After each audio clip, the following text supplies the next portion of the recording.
الحمدللہ وحدہ والصلاة والسلام علی من لا نبی بعدہ اما بعد فاعوذ باللہ من الشیطان الرجیم بسم اللہ الرحمن الرحیم کلا ان الانسان لیطغی ان رآہ استغنی ان الی ربک الرجعی۔ ہاں بے شک حق فراموش آدمی سرکشی کرنے لگتا ہے اس پر کہ وہ سمجھا کہ وہ بے نیاز ہو گیا۔ بے شک آپ کے رب ہی کی طرف سب کو لوٹ کر جانا ہے۔ سامعین، آج ہماری سورہ علق کی آیت مبارکہ نمبر 8 تک کی تلاوت و ترجمہ کا شرف نصیب ہوا۔ کل ہماری گفتگو چل رہی تھی کہ رب ذوالجلال نے ارشاد فرمایا علم الانسان ما لم يعلم، کہ ہم نے انسان کو وہ کچھ علم عطا فرمایا جو وہ نہیں جانتا تھا۔ اس کے بعد یہ آیت مبارکہ جو ہے، یہاں آیت مبارکہ نمبر 6 سے لے کر آخر تک 19 آیت مبارکہ تک مفسرین نے لکھا ہے کہ یہ آیات ابو جہل کے بارے میں نازل ہے۔ ابو جہل کی سرکشی جب بڑھ گئی تو اس کے مختلف اقوال اور اس کی جو باتیں تھی اس کی مذمت میں یہ ساری آیت مبارکہ جو ہے اللہ نے نازل فرمائی۔ آغاز یہاں سے ہوا کلا ان الانسان لیطغی۔ ابو جہل جب آقا کریم علیہ الصلوۃ والسلام کی بارگاہ میں کبھی آتا، کوئی بات چیت ہوتی، اور اسی طرح کبھی صحابہ کرام رضوان اللہ تعالی مجمعین اس سے کوئی بات کرتے تو وہ انتہائی سرکشی کے ساتھ اور انتہائی گستاخانہ لہجے کے ساتھ اسلام کا مذاق اڑاتا، اہل اسلام کا مذاق اڑاتا، بانی اسلام کے ساتھ استہزاء نعوذ باللہ کرتا۔ اور اس کا مقصد کیا تھا کہ کسی طرح جو ہے وہ اسلام اور تمام جو اہل اسلام ہیں ان کے ساتھ برا سلوک روا رکھا جائے اور ایک بغاوت والا انداز اپناتا۔ اور ایک دفعہ ایسا ہوا کہ وہ آقا کریم علیہ السلام کے پاس آیا اور آ کے یہ کہنے لگا کہ اے محمد صلی اللہ علیہ وآلہ وسلم، اگر آپ اس طرح کریں کہ آپ ہمارے لیے یہ جو پہاڑ ہیں یہ سارے سونے کے بنوا دیں اللہ سے کہہ کے، اور پھر یہ ہم اپنے استعمال میں لائیں اور ہمارے پاس اس قدر مال و زر اور دولت آ جائے تو ہم اسلام لے آئیں گے اور اپنا دین چھوڑ دیں گے، اپنا مذہب چھوڑ دیں گے۔ تو اس پر یہ آیات مبارکہ جو ہے وہ نازل ہوئی اور ارشاد گرامی ہوا کلا ان الانسان لیطغی۔ اے محبوب صلی اللہ علیہ وآلہ وسلم، یہ بڑا بدبخت ہے، یہ سارا مال و زر اور سونا لینے کے بعد بھی یہ اسلام نہیں لائے گا۔ آپ ان سے یہ بات کر لیجئے کہ اگر ہم ایسا کر دیں، اور اے محبوب ہم آپ کے کہنے پر ایسا کر بھی دیتے ہیں، پھر اگر یہ اسلام نہ لایا تو پھر ہم ان کے ساتھ وہی کریں گے جو ہم نے اہل مائدہ کے ساتھ کیا تھا۔ اہل مائدہ سے مراد دسترخوان والی قوم بنی اسرائیل، جن پر اللہ تعالیٰ جو ہے وہ دسترخوان پکا پکایا کھانا صبح شام اتارتا تھا۔ انہوں نے یہ ڈیمانڈ کی تھی کہ اللہ ہم پہ کھانا اتار، موسیٰ علیہ السلام سے کہا تو پھر ہم یہ کریں گے یہ کریں گے۔ جب انہوں نے ایسا نہ کیا تو فرمایا پھر عذاب آئے گا کہ باقی جو بنی اسرائیل کی قوم تھی ان کے حوالے سے بھی۔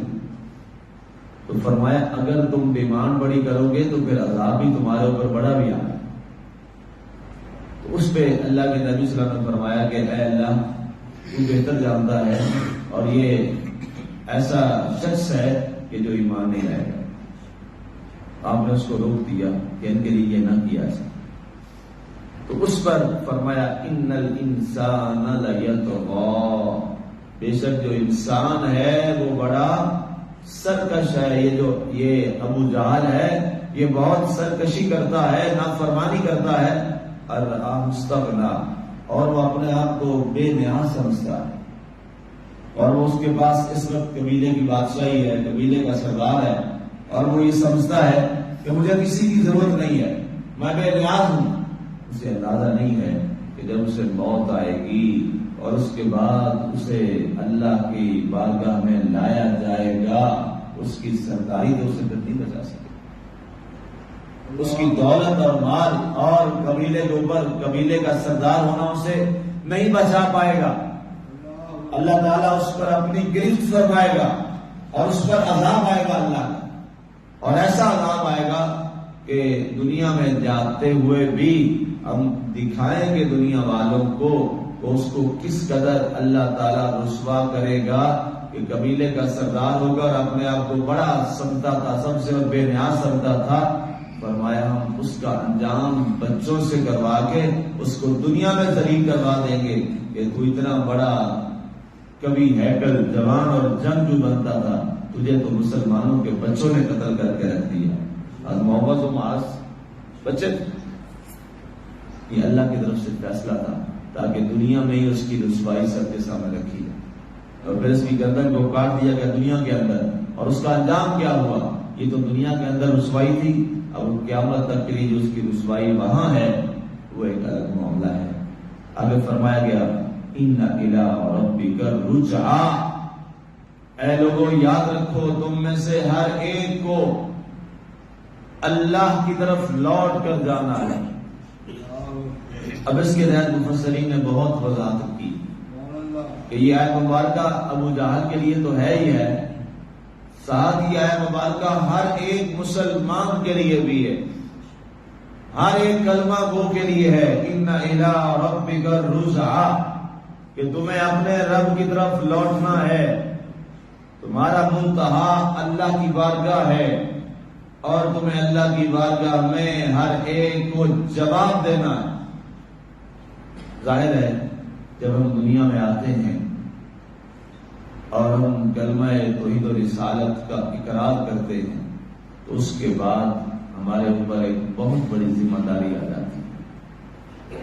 اب ہمارا ہر عمل اور ہماری ہر ایک بات جو ہے اللہ کے ہاں لکھی جا رہی ہے۔ ظاہر ہے یہ جو دو ہمارے کندھوں پر سوار ہیں کرامن کاتبین، اللہ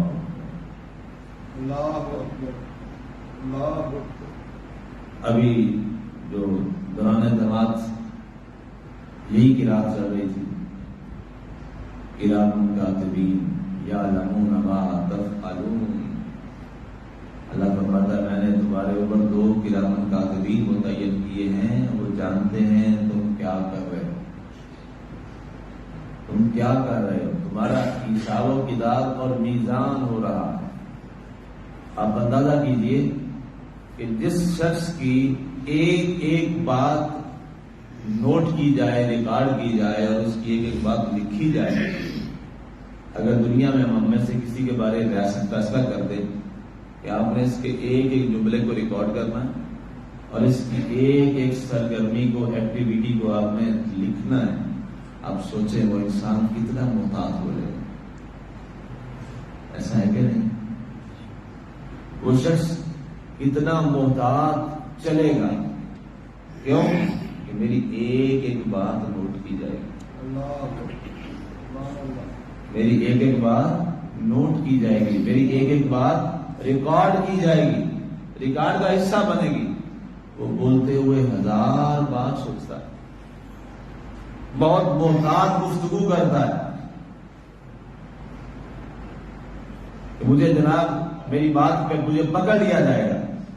تو آپ سوچئے ہمارا اللہ جو ہے اس نے ہمارے اوپر دو فرشتے مقرر کیے جو کبھی ڈنڈی بھی نہیں مار سکتے۔ ہو سکتا ہے جب کسی کے پیچھے کوئی ریاست یا کوئی ادارے اس کی ایکٹیویٹی کے اوپر نظر رکھیں تو انسان ہے، ہو سکتا ہے وہ کہیں ڈنڈی بھی مار جائے اور کئی مار بھی جاتے ہیں، لیکن یہ تو ایسا نہیں ہے۔ انہوں نے تو کیا کرنا ہے، جو کچھ ہے دیانتداری کے ساتھ، نہ انہیں کسی کا خوف ہے، نہ یہ دنیا میں کسی سے ڈرتے ہیں، یہ تو صرف اللہ سے ڈرتے ہیں بس، اور اللہ کا آرڈر ہے اور اس کے پابند ہیں، اور لکھ رہے ہیں، تحریر کر رہے ہیں۔ اس لیے یہ ہمیں یقین کر لینا چاہیے جب ہم تنہا ہوتے ہیں اور اتنے تنہا ہوتے ہیں کہ ہم سوچتے ہیں ہمیں کوئی نہیں دیکھ رہا، جو ہم سوچ رہے ہوتے ہیں اللہ تو ہماری سوچوں کو بھی جانتا ہے، اور جو ابھی ہم نے سوچنا ہے اللہ اس کو بھی جانتا ہے، اللہ ہمارے دل کے ارادوں کو بھی جانتا ہے، ہم نے کیا کرنا ہے اللہ اسے بھی جانتا ہے۔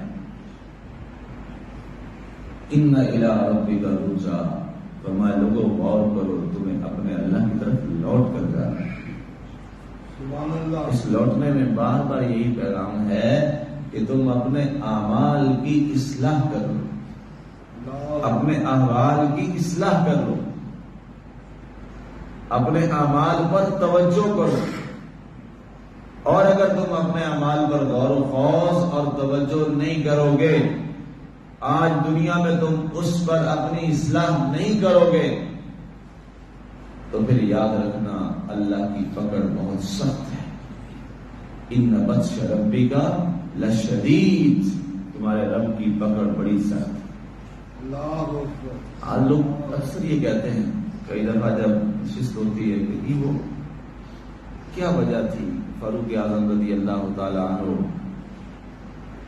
3 بڑے اعظموں کا بادشاہ ہے، پھر بھی وہ اتنا ڈرتا تھا، پھر بھی وہ اکیلا چلتا تھا، اسے کوئی خوف نہیں تھا، پھر بھی وہ اعلیٰ سواری، اعلیٰ گھر، اعلیٰ رہائش، اعلیٰ کھانے وہ نہیں کھاتا تھا، درخت کے نیچے سو جاتا تھا، اتنا ڈرتا تھا، حالانکہ سب سے مضبوط آدمی تھا وہ۔ وجہ کیا؟ اور آج کے لوگ جو ہیں، ایک چھوٹا سا اسسٹنٹ کمشنر لگ جائے، اسی لگ جائے تحصیل کا، تو وہی نہیں بھولا سماتا ہے، وہ اتنا فرعون ہوتا ہے گاڑی میں بیٹھ کے نیچے اتر ہی نہیں سکتا، شیشہ نیچے کر کے جناب لوگوں کے پاس کیوں آ جاتا ہے؟ یہ تو صرف ایک تحصیل کا اسسٹنٹ بنا ہے، اور وہ 3 بڑے اعظموں کا امیر المومنین نہیں تھا۔ کیا وجہ ہے؟ یہ بھی مسلمان ہے، وہ بھی مسلمان تھے، وہ بھی کلمہ پڑھتے تھے، یہ بھی کلمہ پڑھتا ہے، ان کا فرق یہ ہے اسے یہ یاد تھا کہ میں نے مرنا ہے اور میں نے اللہ کے پاس جانا ہے۔ اسے یہ یقین نہیں، اسے اس بات کا یقین نہیں آ رہا۔ زبان سے کہنے سے کچھ نہیں ہوتا، زبان سے ہم بہت باتیں کر لیتے ہیں، زبان والی باتیں نہیں ہیں۔ اس سے کبھی کہتے ہیں وہ سب سے بڑا نیک وہ بنے گا، سب سے بڑا وہ نیک بنے گا۔ ہم نے اپنی آنکھوں سے دیکھا، آپ نے بھی دیکھا ہوگا، جو رشوت لیتا ہے نا، سب سے زیادہ وہ کہتا پھرتا ہوتا ہے لوگوں میں، اللہ کی قسم کرنے والا حرام نہیں کھوایا، اپنے کانوں سے میں نے یہ باتیں سنی۔ دفتروں میں آپ جائیں، کلریکل سٹاف کو دیکھیں، چھوٹے سے چھوٹے، سب سے چھوٹا کلرک ہوتا ہے نا، سب سے بیسک اسکیل والا، اس کے پاس جائیں، اگر 100 بیٹھے ہیں نا تو اس میں سے شاید 2 ایسے ہوں جو رشوت نہ لیتے، ورنہ 98 حرام کھانے کے بعد بھی کیا کہتے ہیں، اللہ گواہ اولاد کو کہتے ہیں حرام نہیں کھوایا۔ ایسا ہی ہے نا جو لوگ دفاتر سے تعلق رکھتے ہیں، یہی کہتے ہیں نا۔ اس قدر جھوٹ مسلمان کی پہچان بن گئی، حالانکہ اللہ کے نبی صلی اللہ علیہ وسلم نے فرمایا تھا مسلمان شرابی ہو سکتا ہے، مسلمان زانی ہو سکتا ہے، مسلمان چور ہو سکتا ہے، مسلمان یہ ہو سکتا ہے، ساری برائیاں بیان کی گئی، فرمایا وہ مسلمان کبھی جھوٹا نہیں ہو سکتا۔ اندازہ کریں آج کیا حال ہے، آج تو ہماری پہچان یہی بن گئی۔ حضرت صاحب نے فرمایا مسلمان جھوٹا نہیں ہو سکتا، مومن جھوٹا نہیں ہو سکتا، مومن جھوٹا نہیں ہو سکتا۔ آج اگر ہمیں کسی کا پتہ چل جائے شراب بالکل گناہ کبیرہ ہے، بہت بڑا گناہ ہے، تو جناب ہم پورا ساری دنیا میں ڈنڈورا پیٹتے ہیں اس میں شراب۔ جھوٹ بولتا ہی کبھی ہم نہیں کہتے یہ جھوٹا شخص ہے، حالانکہ جھوٹ شراب نوشی سے بڑا گناہ ہے، جھوٹ زنا سے بڑا گناہ ہے۔ یہ میں نہیں کہہ رہا، اللہ کے نبی صلی اللہ علیہ وسلم کا فرمان ہے، زنا سے بڑا گناہ ہے جھوٹ. اور آج کیا ہمارے معاشرے کے حالات ہیں آپ سب کے سامنے. اللہ کیوں؟ اس لیے کہ ہم عملی طور پر موت کو بھولے ہوئے ہیں، اور عملی طور پر ہم اس بات کو بھول چکے ہیں کہ ہمیں اللہ کی طرف لوٹ کر جانا ہے. ہم عملاً اس بات کو تسلیم نہیں کر رہے. اگر یہ پتا ہو تو پھر یہ بھی بات ہے، سب کہتے ہیں جی پتہ نہیں جی کدو موت آ جائے. یہ بھی ہمارا حکایتاً جملہ ہے، سنا سنا روایت بن گئی، پتہ نہیں کدو موت آ جائے. اگر بات دل میں اتر جائے، آپ ایک لمحہ کے لیے سوچیں، اگر یہ بات دل سے ہم کریں تو ہم کوئی برائی کریں سوال ہی پیدا نہیں. جو بستر مرگ پہ پڑا ہوتا ہے جس کو ڈاکٹر جواب دے دیں، اس کا بھی یقین تو نہیں نہ ہوتا کہ ابھی مر جائے گا. ڈاکٹر نے جواب دیا تو کیا پتا. کئیوں کو ڈاکٹر جواب دیتے ہیں وہ 2-2 سال نکال جاتے ہیں. اگر اس کو صرف ڈاکٹر یہ کہہ دے ہم اتنے عقیدے کے کمزور ہیں، ڈاکٹر کی مان لیتے ہیں اللہ کی نہیں مانتے. ڈاکٹر کہہ دیتا ہے کہ جی جواب ہے کر لے جائے، بس ہم کر لے جائیں جی جواب ہے. اس کو پتا چلتا ہے وہ جناب کیا کرتا ہے، پھر تو جو آتا ہے ملنے بیوار اسی ہاتھ جوڑ کے کہتا ہے یار مجھے معاف کر دے، مجھے معاف کر دے، کوئی غلطی مجھ سے تو مجھے معاف کر دے. ابھی صرف اس کو ڈاکٹر نے کہا ہے اور ڈاکٹر کے پاس بھی یقینی رپورٹ نہیں ہے. اب اس کو یقین ہوا کہ مجھے موت آنے والی ہے، اب ہر ایک سے معافی مانگ رہا ہے اور اس کے زبان پر اب سوائے خیر کے کچھ بھی نہیں ہے. لیکن اللہ نے کہا ہے، اللہ نے فرمایا ہے تجھے نہیں پتا کب موت آنی، اس پہ ہمیں یقین نہیں ہے. کیوں؟ ہم کہتے ہیں تو چیت مانگنے ٹھیک آ گیا. یہ حقائق ہیں، یہ حقیقتیں ہیں. اس لیے ان لفظوں کی حقیقت میں جائیے. زبان والے معاملے نہیں، یہ دل کے معاملے ہیں. یاد رکھیں یہ دل کے معاملے ہیں. ایک وہ حدیث شریف ہے نا جی، وہ واقعہ بھی ایک دوران جنگ اسلام کے صحابی نے شخص کو قتل کر دیا، کافر کو جب قتل کیا تو اس وقت وہ زبان سے کلمہ شریف پڑھ رہا تھا. اس نے ان کو قتل کر دیا. آپ نے پوچھا تو اسے قتل کیوں کر دیا؟ وہ تو کلمہ شریف پڑھ رہا تھا. کہنے جی وہ اوپر سے پڑھ رہا تھا. آپ نے فرمایا کیا تم نے اس کا دل چاک کر کے دیکھ لیا تھا؟ ہو سکتا ہے اس کا دل اب مطمئن ہو گیا. بات تو دل کی، بات تو دل کی. اصل اللہ کے رسول صلی اللہ علیہ وسلم کی بے شمار حدیثیں ہیں، یہاں سارا توجہ کہاں پہ دی گئی ہے؟ دل پر، آپ کے اندر کے من کی دنیا. آپ نے کیا فرمایا تھا؟ اللہ فی الجسد مضغہ اذا صلحت صلح الجسد کلہ واذا فسدت فسد الجسد کلہ. فرمایا خبردار تمہارے اندر ایک ایسا لوتھڑا ہے، گوشت کا ٹکڑا ہے، جب وہ ٹھیک ہو جائے نا تم سارے ٹھیک ہو جاؤ گے، اور اگر وہ خراب ہو گیا تو تم سارے خراب ہو جاؤ گے. وہ تمہارا دل ہے، وہ تمہارا دل ہے. دل کو ٹھیک کرو، اپنے اندر کو ٹھیک کرو. یہ بات طے ہے جس کا اندر ٹھیک نہیں ہے وہ جو کچھ بھی کر لے وہ بیکار، وہ بیکار ہے. کلمہ شریف ہے اس کو دل میں اتاریے. اسلام ہے، دین ہے، فرائض ہے، اس کو دل میں اتاریے. جب وہ دل میں اتر جائیں گے نا تو پھر انسان کا جب اندر خوبصورت ہوگا نا پھر وہ خوبصورتی باہر خود بخود آتی چلی جائے گی. اس سے گندگی بڑی ہو نا، آپ اس کے اوپر مٹی ڈالتے رہیں، مٹی ڈالتے رہیں، گندگی کو وہاں سے اندر سے نہ نکالیں، ایک دن وہ گندگی ظاہر ہو ہی جائے. ایسے ہی ہے نا. اس لیے اندر سے ہم نے شیطان کی ناپاکی کو دور کرنا، اندر سے ہم نے اپنے آپ کو پاک کرنا. جب انسان اندر سے پاک ہو جاتا ہے تو پھر سبحان اللہ سبحان اللہ، پھر اس کی زندگی جو ہے وہ انتہائی حسین و جمیل بن جاتی ہے.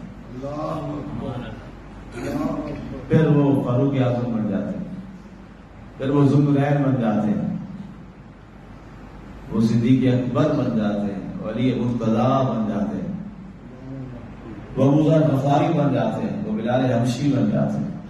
رضی اللہ تعالیٰ عنہ۔ اس آیت پر پوری دل سے توجہ کیجیے، ان الی ربک الرجعی۔ آج پورا زور اس پہ میں نے لگایا ہے، ان الی ربک الرجعی، بے شک ہم سب کو اللہ کی طرف لوٹنا ہے۔ سبحان اللہ۔ عربی لفظ نہ یاد رہے، اردو تو یاد رہے گی، الفاظ تو یاد رہیں گے۔ ہم سب کو اللہ کی طرف لوٹنا ہے، اللہ کی طرف جواب دینا ہے، اور ایک ایک بات کا جواب دینا، اور ایک ایک عمل کا جواب دینا، ایک ایک عمل کا جواب دینا۔ اللہ ہمیں عمل کی توفیق عطا فرمائے، اور قرآن کی آیت ہمارے دلوں میں اتار دے۔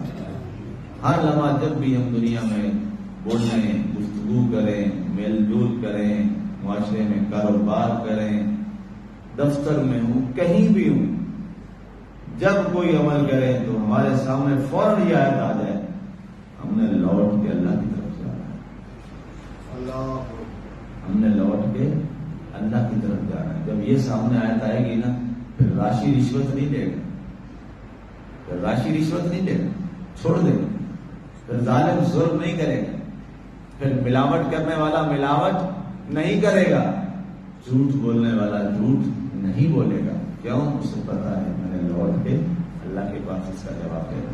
اللہ ہمیں عمل کی توفیق دے، وعلینا